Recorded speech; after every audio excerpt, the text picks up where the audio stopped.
Glória!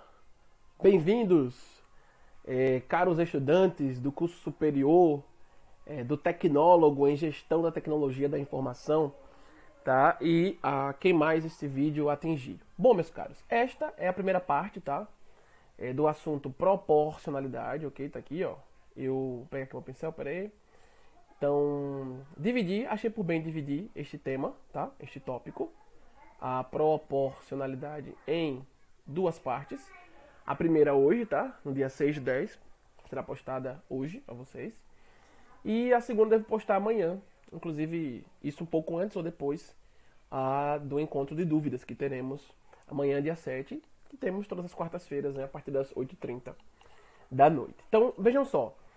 Iniciando o assunto proporcionalidade, aqui nós temos o estado da proporção, tá? Entramos num tema que é muito recorrente no dia a dia, que costuma cair muito em vestibulares, inclusive no Enem, e em concurso também, tá? Porque de fato é um tema que se aplica a muitos contextos do dia a dia. Palavra-chave quando eu estudo proporcionalidade, assim como foi lá em razão. Palavra-chave está aqui, ó. Palavra-chave está aqui, ó. Grandeza.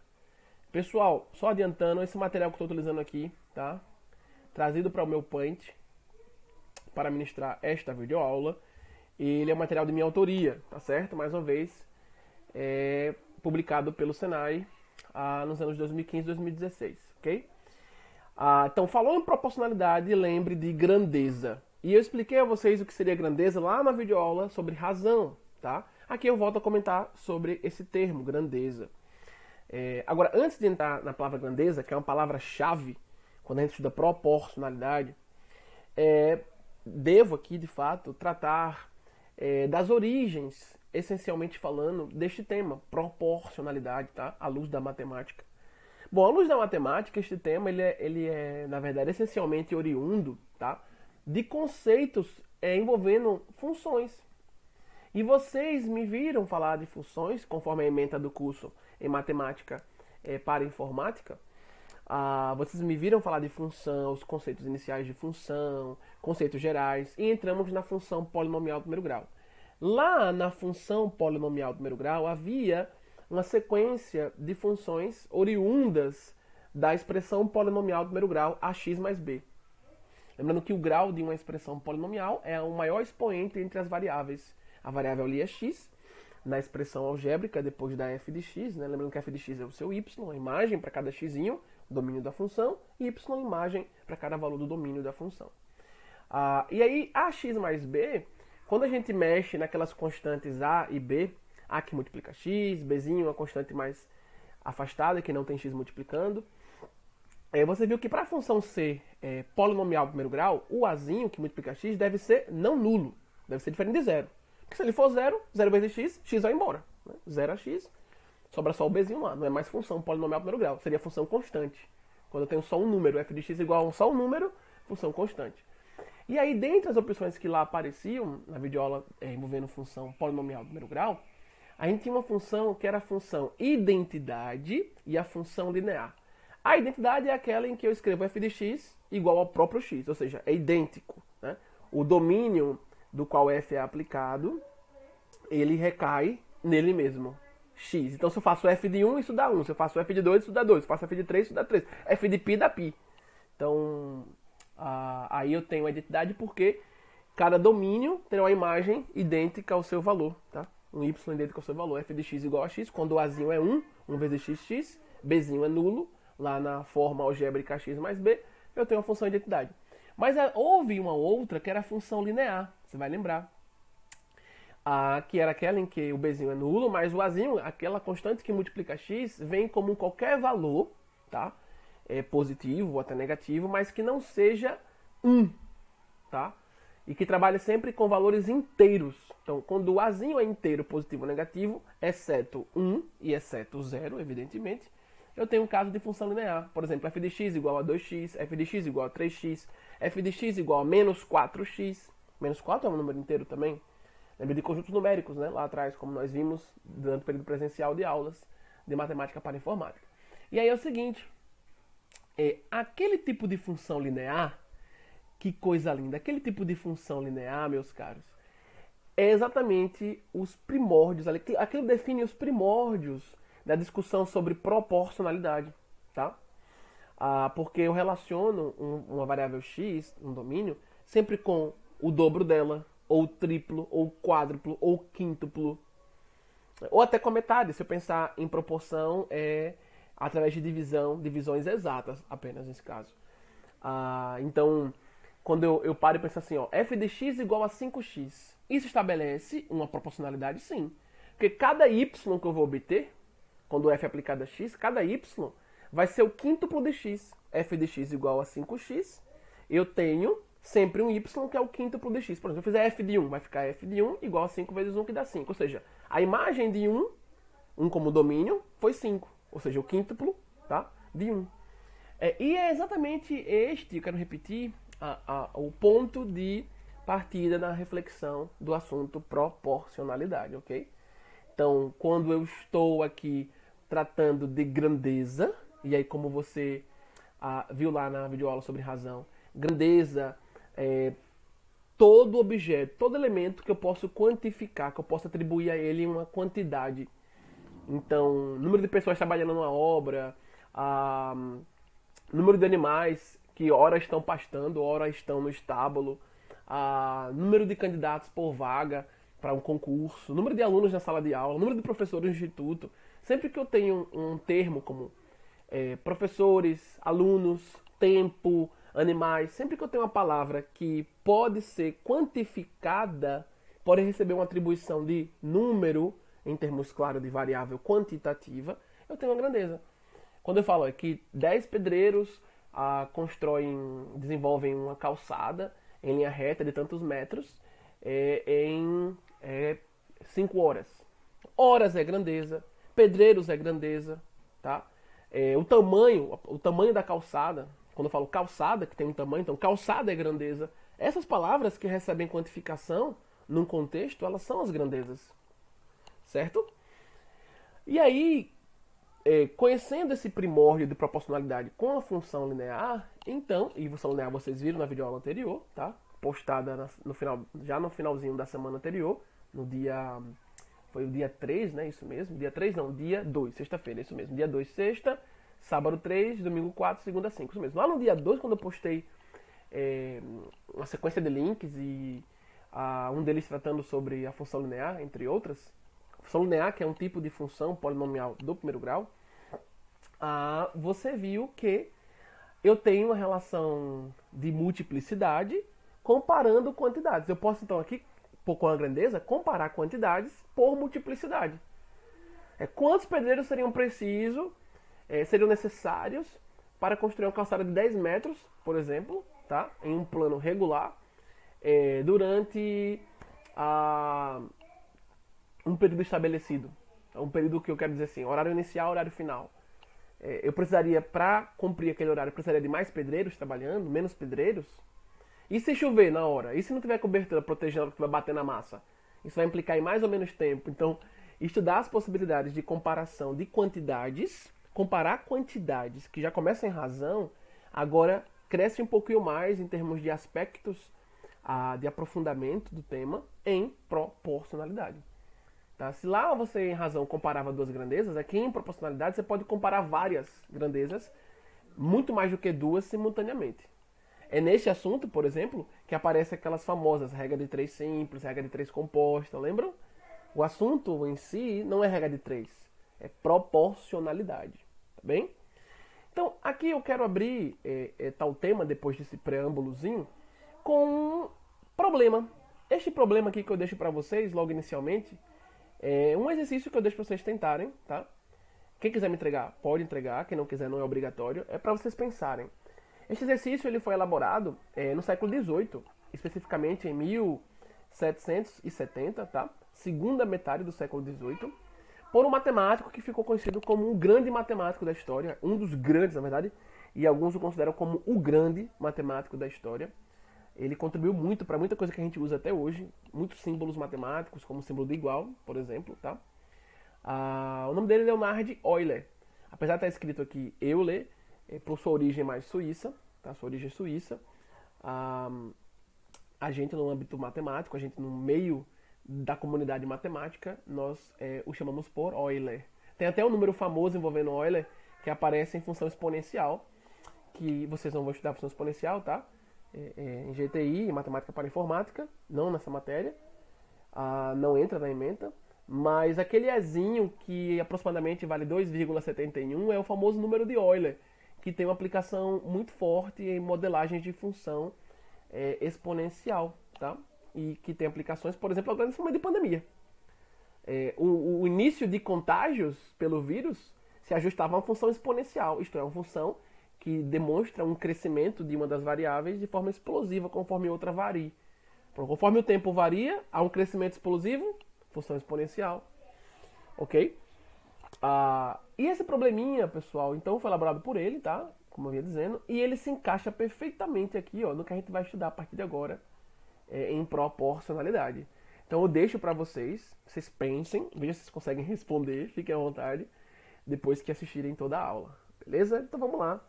Vamos às definições e exemplos envolvendo proporcionalidade.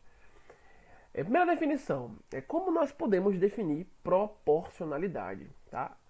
Aqui vou devagarzinho com vocês, observe bem o que eu estarei anunciando sobre a definição inicial de proporcionalidade, tá?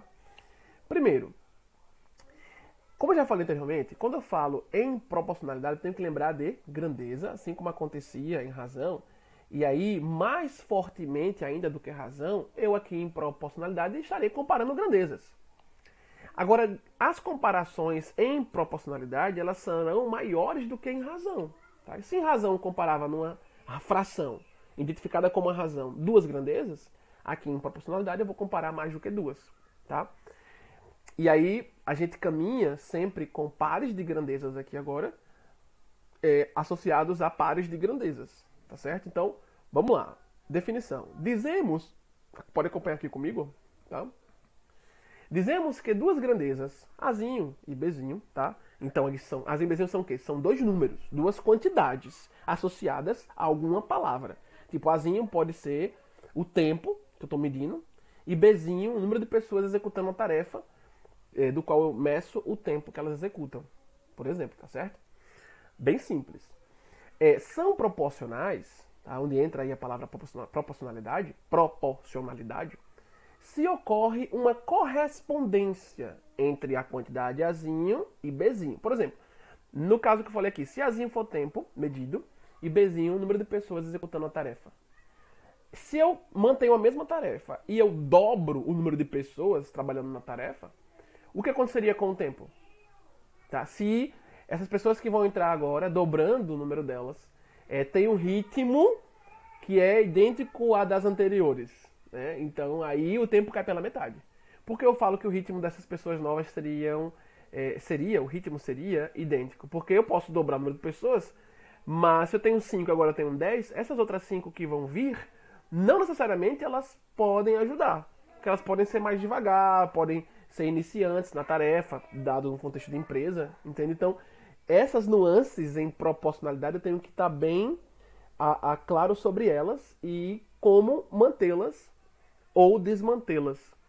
Então, quando eu falo dobro, mas eu quero manter o mesmo ritmo das 5 que estavam antes trabalhando, das cinco pessoas que estavam antes trabalhando, supondo aqui um exemplo, então o tempo realmente vai cair pela metade, certo?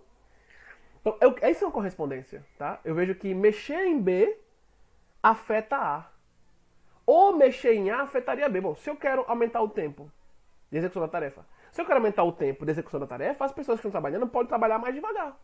Ou eu posso até tirar algumas pessoas e deixar menos ali trabalhando.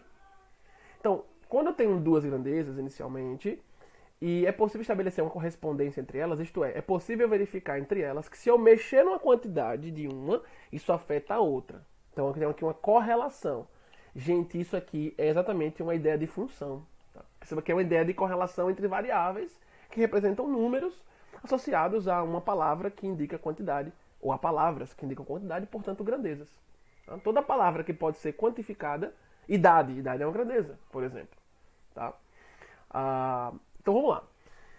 Se eu posso ter essa correspondência entre A e B, veja que aqui essa setinha, que está aqui no meio, ó, essa setinha aqui, ó, essa setinha de A para B, com uma barrinha vertical aqui no início, é exatamente a ideia de correspondência de função. Lembra aquelas setinhas?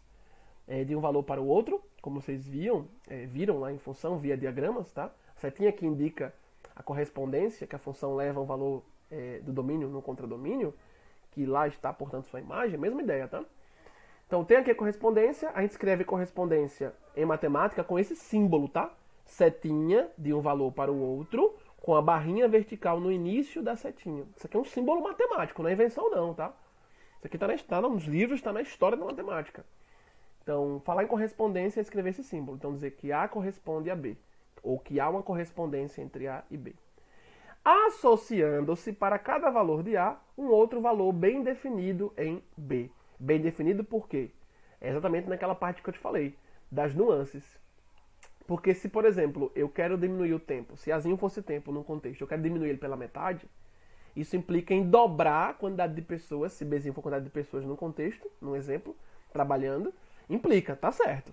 Mas se quando eu dobrar, as novas pessoas que vão entrar aqui em B não forem no mesmo ritmo, não trabalharem no mesmo ritmo que as anteriores, então esse dobro não valeu a pena. Por isso a ideia de colocar aqui bem definido, ela é muito importante, pois você tem que ter aí as nuances desmanteladas, tá? Situações que fariam a proporcionalidade se perder, se eu quero realmente ter proporção, então eu tenho que retirar essas possibilidades de não proporcionalidade, tá? Outro caso interessante é se eu tivesse, por exemplo, Azinho tempo e Bzinho número de pedreiros erguendo um muro aí com tantos metros de altura e tanto de comprimento, tanto de largura, que é a sua espessura, e eu quero fazer pela metade, eu quero diminuir o tempo estimado para eles executarem essa obra, então eu dobro a contratação de pedreiros. Mas se de repente começar a chover, um toró forte no ambiente, a construção é espaço aberto, e agora? A proporcionalidade não vai se aplicar, vou ter que parar ali. Eu não vou conseguir estar batendo massa e colocando tijolo com tijolo, com cimento, no toró, na chuva, entendeu? Então, por isso essa ideia de, para cada valor de A na correspondência, o valor inicial, tá? A grandeza inicial, deve corresponder um bem definido em B, isto é, as nuances que trariam a não proporcionalidade, elas sendo retiradas de cena, criando um contexto em que elas não apareçam. Bom, além disso, devem valer as seguintes propriedades, as seguintes assertivas. Aqui, ó. Quais são elas? 1 e 2. O que ocorre aqui, pessoal, é o seguinte. Fique bem ligado aqui, ó. 1 aqui e 2 aqui embaixo são duas propriedades que garantem que você tem uma proporcionalidade. Tá? Tirando a parte simbólica, você pode olhar para a parte que está aqui em negrito. Ó. A parte está em negrito. A parte que está em negrito é o texto que identifica, tá? Que identifica cada propriedade. Se eu tenho, e aí veja como proporcionalidade não vai ficar só em duas grandezas, como razão fica. Tá? A gente vai trabalhar com pares de grandezas acima de duas. Então, quando é que eu tenho proporção? Observa agora. Ó. Primeiro eu estabeleci a ideia de correspondência entre duas grandezas. Coisa que vocês viram já em razão. Agora, quando entra em proporcionalidade, eu tenho que ter essas duas propriedades cumpridas, para que de fato se tenha proporcionalidade entre as grandezas, entre as várias que podem aparecer, sempre mais do que duas, em proporcionalidade. Então, aqui você já nota, né, em cada propriedade, a partir da primeira, por exemplo, o fato de estar aparecendo mais outras duas grandezas além de A e B. Então, quando eu falo que A corresponde a B e C corresponde a D, sendo cada letrinha dessa números. Cada letrinha dessa aqui seria um número, ok? Que está associado a uma palavra que é quantificável. Tranquilo. Então, se A corresponde a B e C corresponde a D, então eu posso estabelecer uma implicação lógica, que é uma implicação lógica, isto é, uma causa e uma consequência, conforme a setinha anda. Causa antes, consequência depois. Então, se a gente perceber que A é uma grandeza menor do que C, ou poderia ser maior, que é um contexto apenas, se A é menor do que C, ou pudesse ser maior, ou se A fosse igual a C, ou maior igual, menor igual. Estou comparando grandezas. Quando eu comparo, uma pode ser maior que a outra, tá? Ou menor, ou mesmo igual. Então, neste contexto aqui, como exemplo, se A é dito menor do que C, então, implicação, B também seria menor do que D. Ou seja, eu tenho aqui um par de grandezas, ó. A corresponde a B e C corresponde a D. Se a primeira dessa correspondência, Azinho, for menor do que a primeira na segunda correspondência, então a segunda grandeza na primeira correspondência também será menor na segunda correspondência. Poderia ter um caso contrário, professor?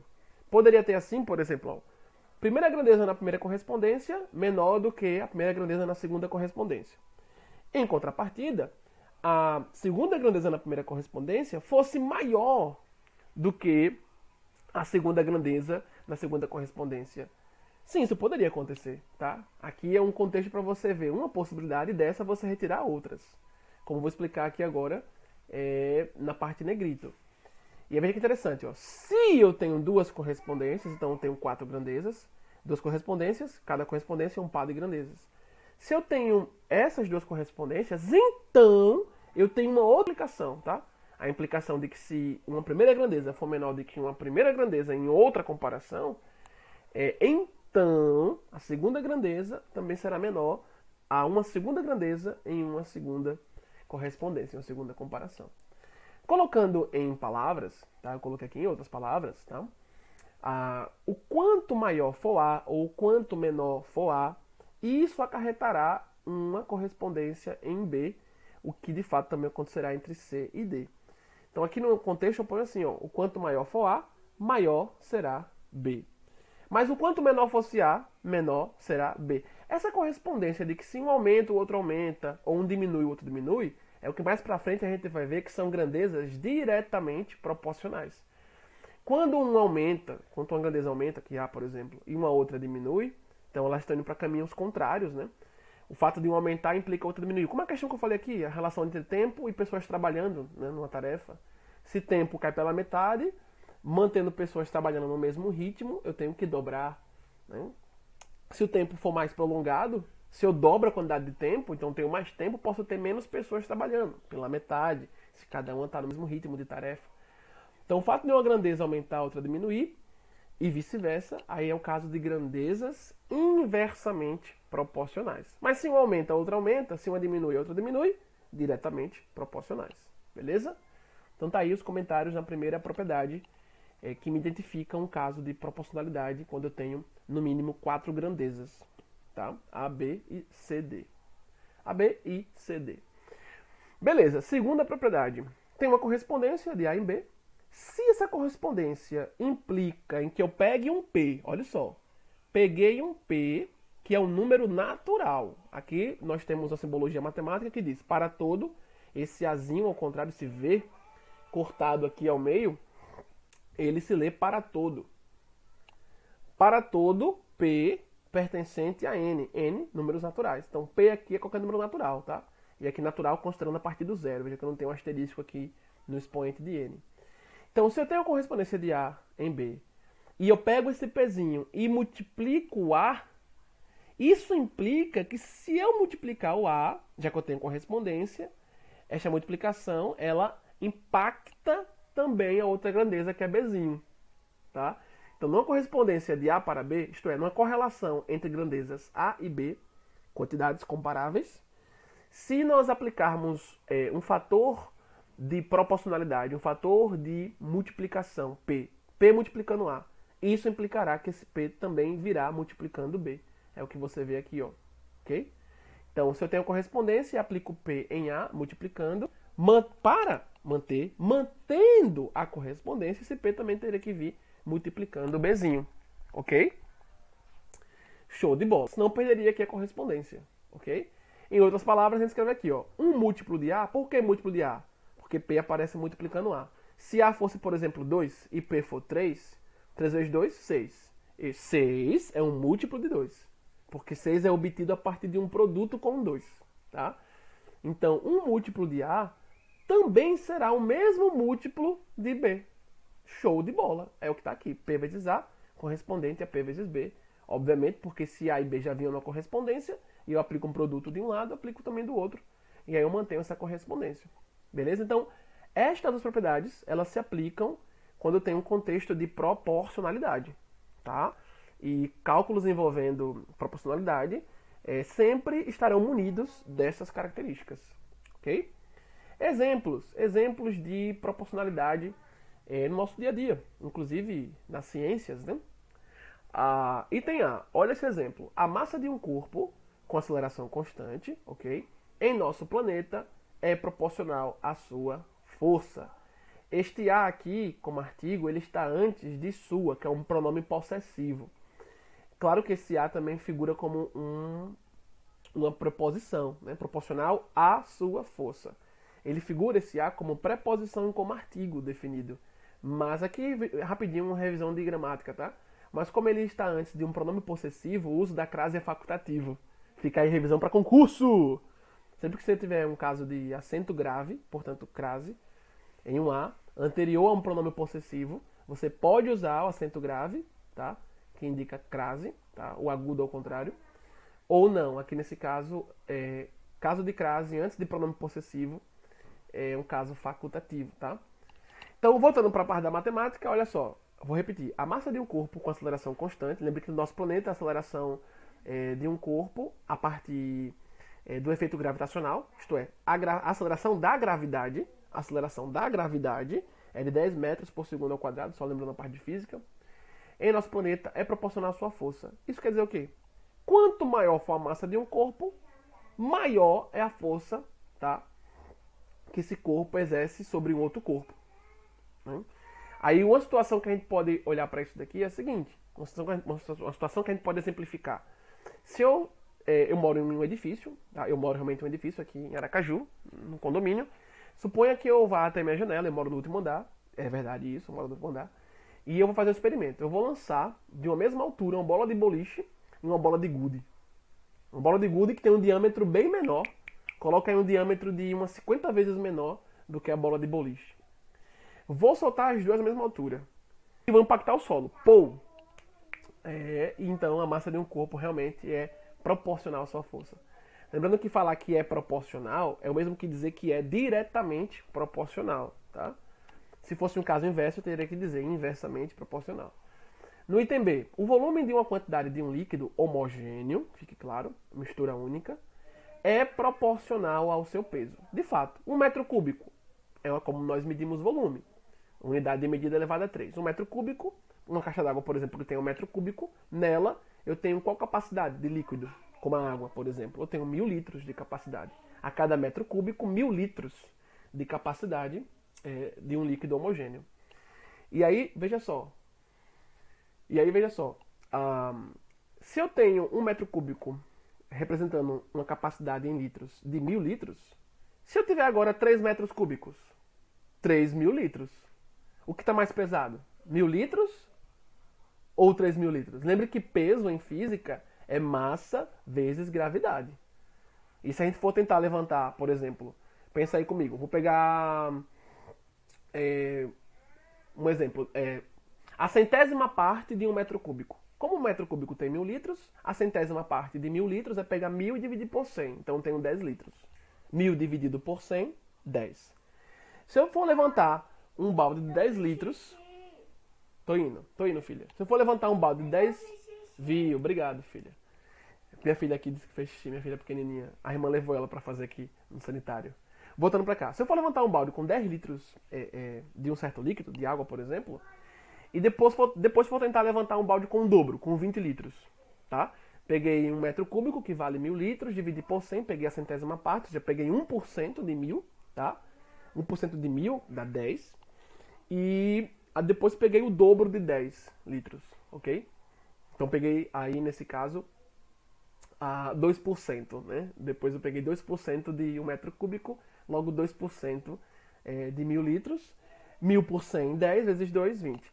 Se eu for tentar levantar um balde de 10 litros e depois for tentar levantar um de 20 litros, qual dá mais trabalho para levantar? O de 20 litros.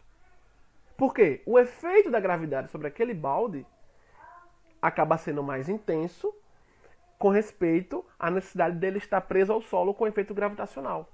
Tá? Então a sensação de peso para um balde de 20 litros é maior do que a sensação de peso para um balde de 10 litros. Show de bola. Então realmente o volume dado em metro cúbico, centímetro cúbico, decímetro cúbico, hectômetro cúbico, quilômetro cúbico, a gente usa mais o metro cúbico, unidade padrão do SI, inclusive. Lembrando, para quem não sabe o que é SI, quem não lembra, é Sistema Internacional de Unidades e Medidas, que aparece lá na física como um padrão de unidades de medida no mundo criado para a gente medir quantidades. Esse SI ele foi fundado, ele foi, na verdade, desenvolvido, ele foi estabelecido ao final do século XVIII na França, num congresso com cientistas, onde a maioria eram cientistas da área de física. E aí, voltando para cá, realmente, a cada metro cúbico que eu for aumentando, mais litros eu tenho em capacidade no recipiente. A quanto mais metros cúbicos eu for diminuindo, menos capacidade em litros eu tenho no recipiente. Show de bola. Então, eu vou ter sensação de peso maior, quanto mais litros houver em um ambiente, e vou ter sensação de peso menor, quanto menos litros houver em um ambiente. Logo, é proporcional. Volume de uma quantidade de um certo líquido homogêneo em um recipiente é diretamente proporcional ao seu peso, sim. Tá? Quanto maior for o volume, maior o peso. Quanto menor for o volume, menor o peso. E aí a relação entre volume, como eu falei, né, em unidade de medida elevada a 3 e a capacidade em litros. Por fim, um terceiro exemplo, que está bem dentro do contexto do nosso dia a dia, ó, a parte de matemática financeira, que é o nosso próximo assunto mais para frente. O capital de uma aplicação financeira é proporcional ao montante percebido após N períodos de tempo. O que é capital? Capital é dinheiro. Tá? Se o capital de uma aplicação é um dinheiro que eu acabei de iniciar uma transação financeira, ou aplicando para fazê-lo render em algum título de capitalização, ou se eu tomei um empréstimo, tá? Então eu recebi esse capital. Nesse caso, a operação básica da matemática financeira é a operação de empréstimo. Né? No fundo, sempre estamos fazendo alguma forma de empréstimo, seja um empréstimo onde somos credores ou devedores, enfim. E aí, olha que interessante, se o capital de aplicação financeira é proporcional ao montante percebido após N períodos de tempo, é porque o que acontece? Vamos lembrar o que é montante, aqui rapidinho, para quem não lembra. Montante é a soma do capital com juros. Tá? Então, se eu investir, por exemplo, $1.000 na bolsa de valores da Dow Jones, lá em Nova York, e depois de um ano eu verifiquei que esses $1.000 já estão em $100.000. Tá? Minhas ações foram um sucesso. Então, isso quer dizer que esses 100 mil, que é o que eu tenho depois de um tempo, e que eu tomo para mim de volta, ou que eu analiso depois de um tempo como ficou, esse valor que fecha uma transação é o montante. Tá? O valor que abre, capital inicial.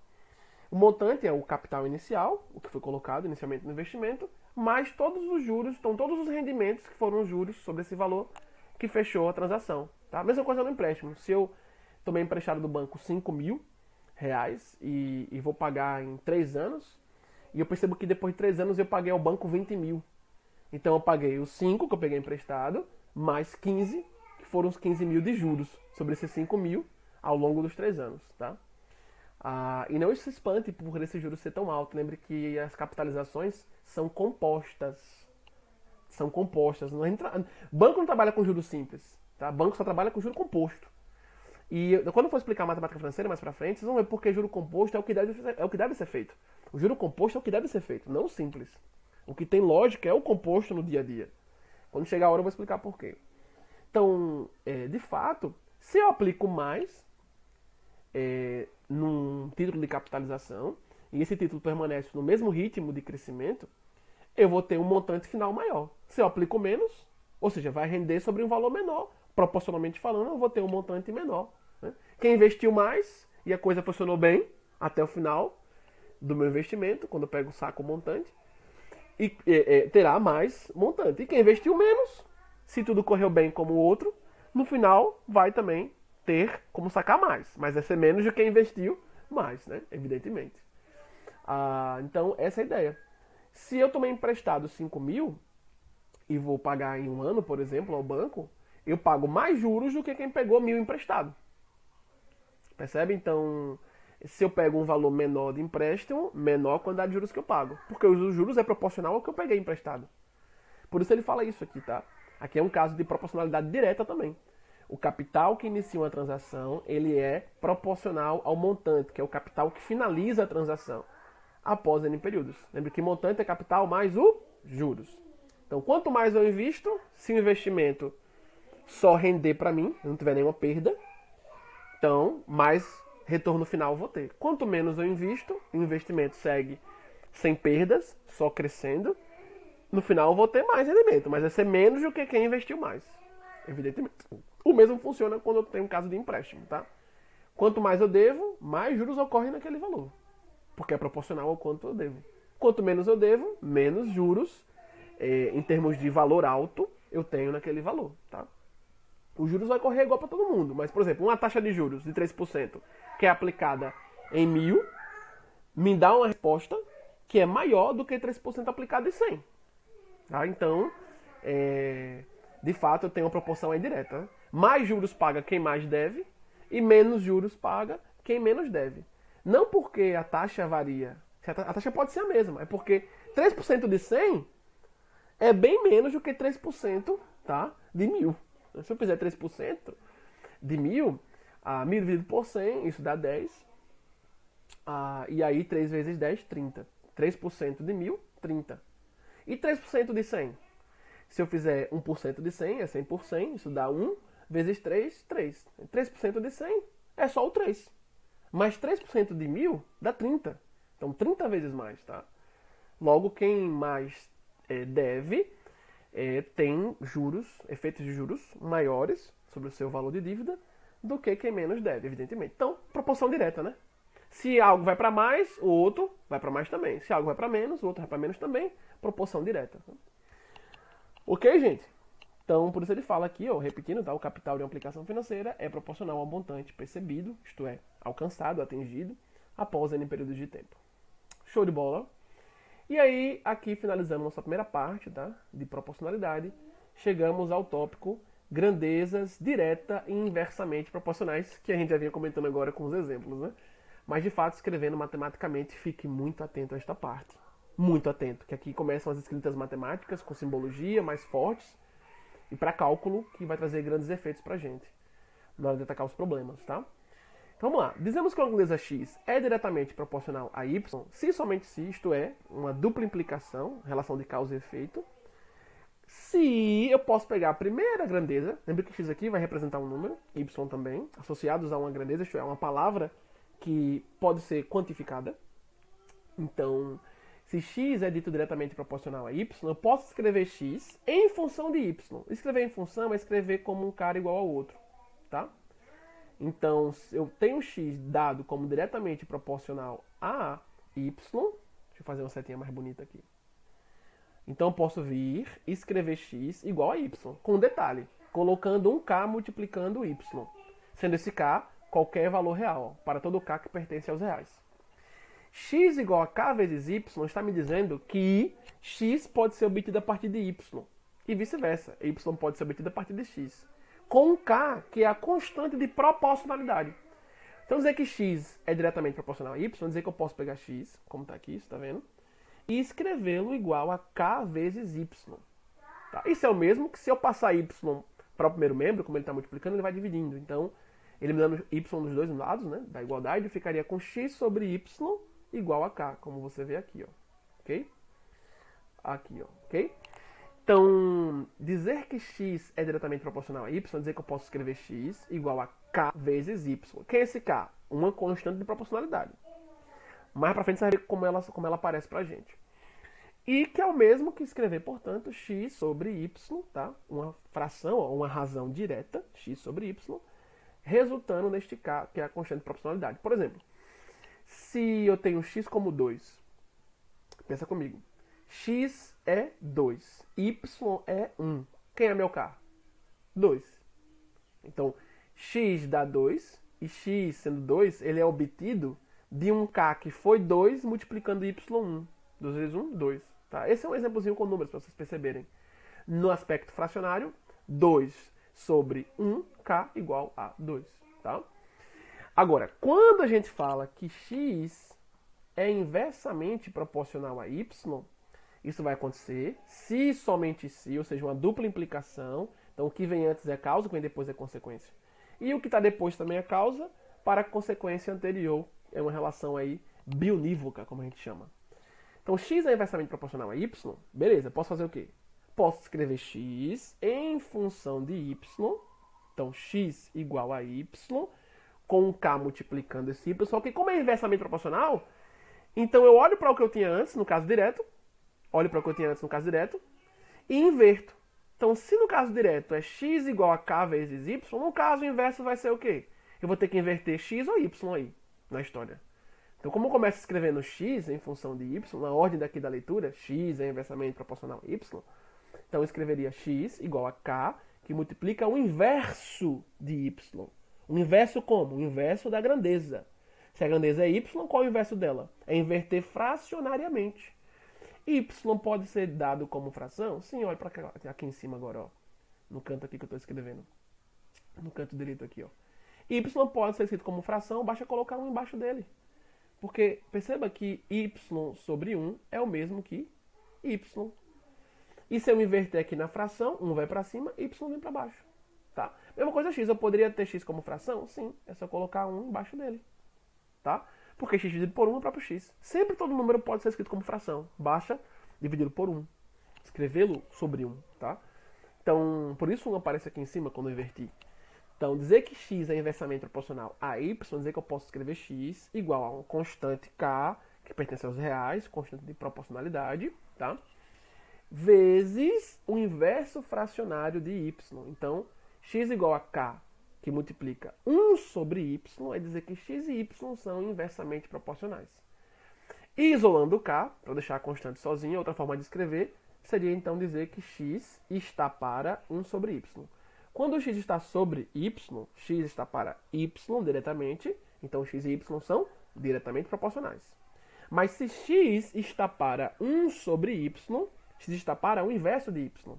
Então eles são inversamente proporcionais. Aqui ainda, a gente poderia continuar, ó, no caso onde a constante é isolada, para a gente ver um comportamento entre x e y numa fração, o que nos remete também à razão, e aí tudo fica bem amarradinho.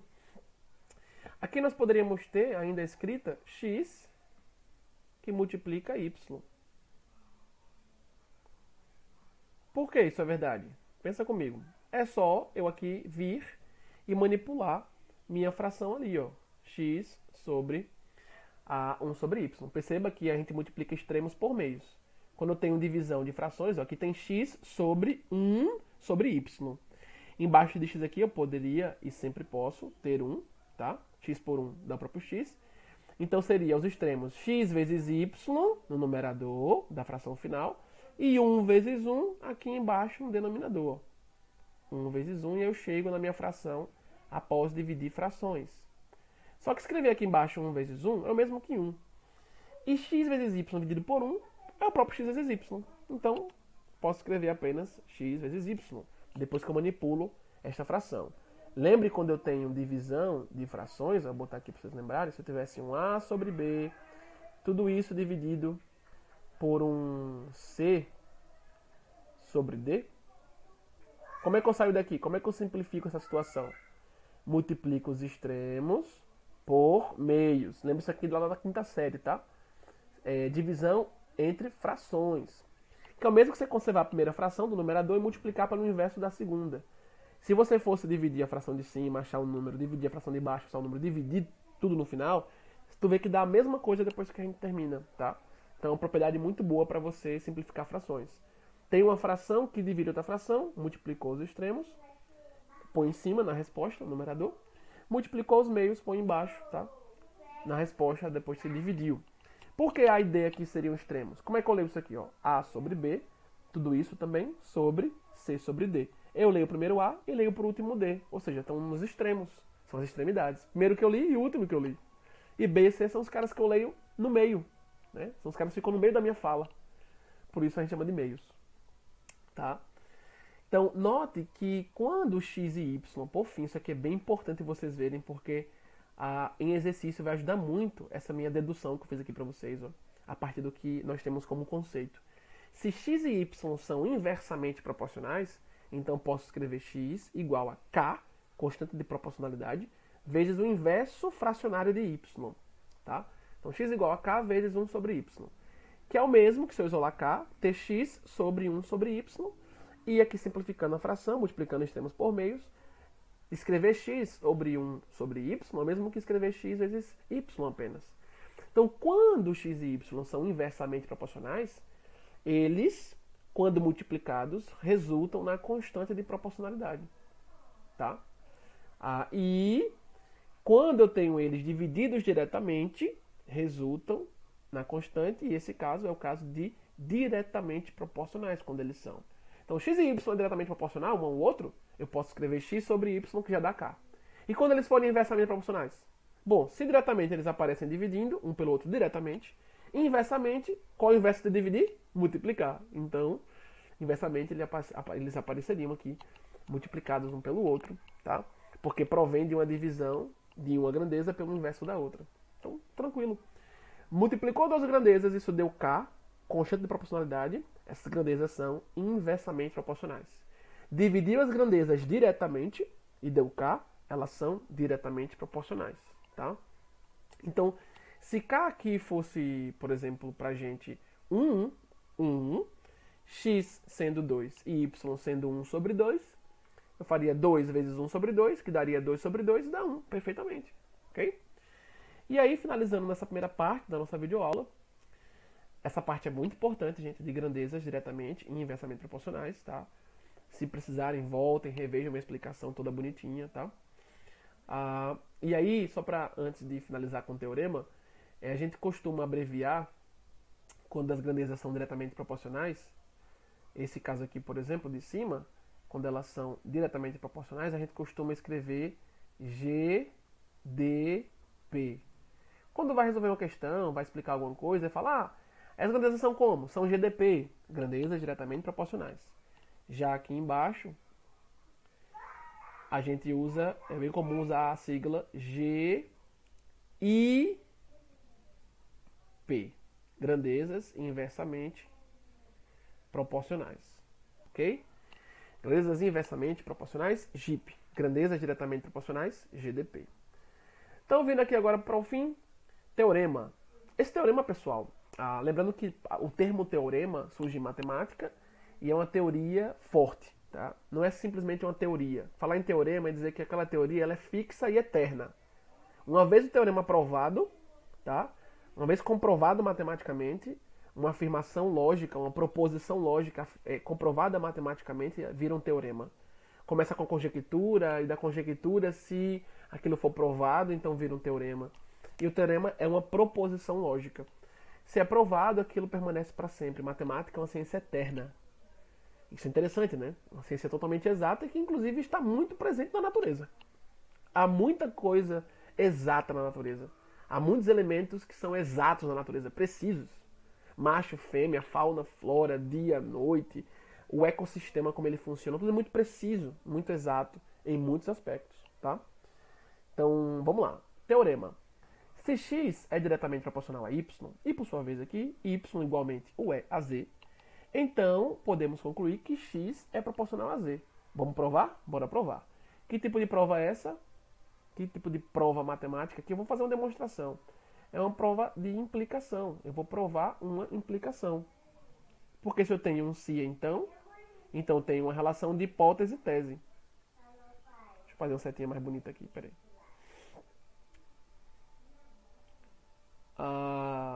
Aqui, ó. Esse símbolo é para indicar que eu tenho um se então. Então eu tenho tudo que for a parte do se até a vírgula é hipótese. E depois do então é a nossa tese, é a conclusão, tá? Aí eu quero provar o quê? Eu quero provar a tese. Eu quero provar que x é proporcional a z diante das hipóteses que eu tenho. Pai, Rapidinho, filha, rapidinho. a gente pode botar também Não, mas aguarde lá, rapidinho. Eu tô terminando já aqui. de chocolate? Eu tô terminando já aqui. Eu falo com vocês já já. Pronto, voltando, depois que eu atendi aqui Rebequinha. Vamos lá. Como eu dizia, né? Eu quero demonstrar que isso aqui é verdade. Realmente isso aqui é verdade? Eu quero demonstrar. Tem uma afirmação, ele afirmou, ele não botou interrogação, um ponto. Então ele diz, ó, se x é proporcional a y, por sua vez y também é a z, então podemos dizer que x também é proporcional a esse z. E aqui você vê que tem uma relação de transitividade, né? Se x é proporcional a y e esse y é proporcional a z, então o primeiro cara que é x também seria proporcional a z. É uma relação de transitividade. Vou provar uma implicação. Tenho que lembrar, a parte de se, lembre que esse se, início de afirmação, é uma condicional, tá? É uma condição, traz condições pra gente, hipóteses. Diz que se isso ocorrer, então eu vou ter uma consequência. Eu quero provar o que vem sempre depois do então, tá? Que é a nossa tese. Então, por hipótese, eu posso fazer o seguinte. Considerando o meu se, eu posso escrever, tá? Se ele falou que se x é proporcional a y, então eu posso escrever x como k, observe isso, que multiplica y. Eu acabei de ver isso aqui em cima, na parte da teoria, na parte da definição. Dizer que x é proporcional a y, dizer que eu posso escrever x em função de y, então x igual a k vezes y. Ainda na parte da condicional, na parte do se antes da vírgula, ele me disse que y é proporcional a z. Então posso vir aqui e escrever y igual a um certo k. E aí esse k já é outro k agora, né? Porque eu estou usando y e z na relação de proporcionalidade, então eu vou colocar um k' que multiplica z. O que a gente fez até aqui? Nós fizemos o quê? Pegamos o que está na condicional, o que está na parte do se, minha hipótese, e reescrever isso, e eu reescrevi isso, tá, em simbologia matemática, conforme os conceitos aqui inicialmente dados. Então dizer, por hipótese, que x é diretamente proporcional a y, dizer que eu posso escrever x igual a k vezes y. Dizer que y é proporcional igualmente a z, é dizer que eu posso escrever y em função de z, com a constante de proporcionalidade lázinha, bonitinha, k. Para diferenciar um k do outro, chamei esse segundo k de k'. Diante dessa escrita simbólica, que só foi reescrever textualmente a parte do se aqui em cima no teorema em simbologia matemática, conforme os conceitos que vimos anteriormente, ainda há pouco, eu consigo concluir o que ele falou para mim? Então, dentro do que eu escrevi em simbologia, dentro do que eu reescrevi minha hipótese simbolicamente, eu consigo concluir o que ele diz? Ó, então, x é proporcional a z? É o que eu quero ver agora. É possível dizer isso? A gente alcança essa conclusão? A gente alcança essa conclusão, essa tese? Que é o que eu quero ver que de fato é verdade ou não? E nesse caso eu sei que é verdade já porque tem uma afirmação, só quero comprovar matematicamente. Bora ver então, né? Dentro do que eu tenho, o que eu tenho como condições é que x é igual a k vezes y e que y é igual a k' vezes z. Professor, se eu quisesse usar no lugar de k uma letrinha outra, um j, indicando ali constante de proporcionalidade, poderia? Poderia, sem nenhum problema, tá? É interessante usar o k, porque o k associado ao c, né, numa pronúncia de constante, né? Você pode usar um c também, tá? Porque eu estou usando k. Bom, e aí eu posso chegar na minha tese aqui? Vamos pensar. O que eu tenho é isso aqui para usar. Dizer que x é proporcional a z é dizer que eu posso escrever x igual a um certo k, constante de proporcionalidade, vezes z. Né? Que eu obtenho x a partir de z com a constante de proporcionalidade e vice-versa. Se fosse um caso de inversamente proporcional, então eu escreveria x igual a k vezes 1 sobre y. E se y fosse inversamente proporcional a z, eu escreveria y igual a k' vezes 1 sobre z. Não foi o caso aqui porque ele falou diretamente proporcional. Se falar diretamente proporcional ou falar proporcional apenas, já sabe que é um caso direto. E aí, tem como eu chegar em x igual a um certo k vezes z? Que é a nossa tese? Bora ver. Note que nessa primeira igualdade eu tenho uma variável que também aparece na segunda, que é o y. Então posso pegar aqui a primeira equação e substituir na segunda. Como? É só observar que se eu isolar aqui em cima y, se a gente isolar y, observe comigo, quem é y aqui em cima? Ó? X sobre k. Considerando que k é real aqui, claro, e ele é não nulo. Porque eu não posso ter divisão por zero, não se esqueça disso. Divisão de valor não nulo por zero não é possível em matemática, tá? Em outras videoaulas eu comento sobre isso até. Na parte, por exemplo, do estudo do domínio de uma função. Então, se eu isolar y aqui na primeira equação, na primeira igualdade, y é igual a x sobre k. Tá? K está multiplicando aqui, ó. K está multiplicando. Passando para o primeiro membro da frente, passando para o primeiro membro, ele vai aí dividindo. Tá? Eu eliminei k dos dois membros, dividi por k. Eu vou ter no lugar de y, x sobre k. Isso igual a k', observa, ó, coisa linda, k' vezes z.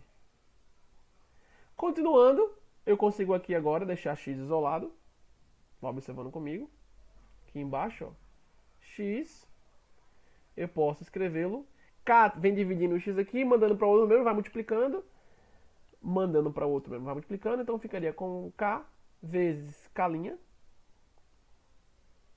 vezes z que já estava lá.